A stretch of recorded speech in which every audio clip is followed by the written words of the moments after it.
बिस्मिल्लाहिर्रहमानिर्रहीम। मैं हूँ आगा साबिब अब्बास और आप देख रहे हैं मक्की न्यूज़। आज जामियतुल मदीना कंजुल ईमान वेमेंट में शोबा कुरान पाक हिफ्ज़ व नाज़िला के सिलसिले में महफ़िल मिनाद मुनक्किद हुई,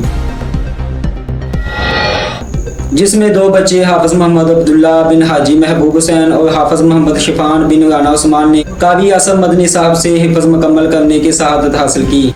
महफिल पाक बानी मोहतरम नाज़िम हज़रत अल्लामा मौलाना मुफ्ती कावी हाफ़िज़ मोहम्मद ज़ुहैबुल हसन मदनी साहब की ज़ेब निगरानी हुई।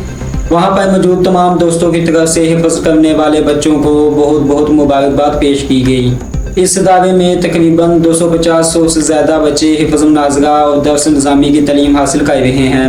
मेहमान खसूसी राना अब्दुल मजीद मक्की साहब, मेंबर पंजाब मीडिया, सरपरस्त आला रोज़नामा मक्की न्यूज़ लाहौर, और रहमत अली साजिद सदर city Ittehad press club register मंगाव लाहौर, एडिटर रोज़नामा the Awami Insaf Lahore, anchor person 7 point network Jamia के बच्चों को पढ़ाने वाले उस्ताज़ा जिनमें शामिल हैं अब्दुल रज़ाक मदनी साहब, एहसान अली मदनी साहब, अब्दुल अलील मदनी साहब, मुबीन अली मदनी साहब, जमशेद अली मदनी साहब, अरसलान मदनी, ज़फ़र इकबाल मदनी साहब। वहाँ के पढ़ने वाले बच्चों का ये कहना है कि सभी उस्ताज़ा हमारे लिए काबिल एहतराम हैं, जो हमें दीन की भलाई की तरफ लेकर जा रहे हैं।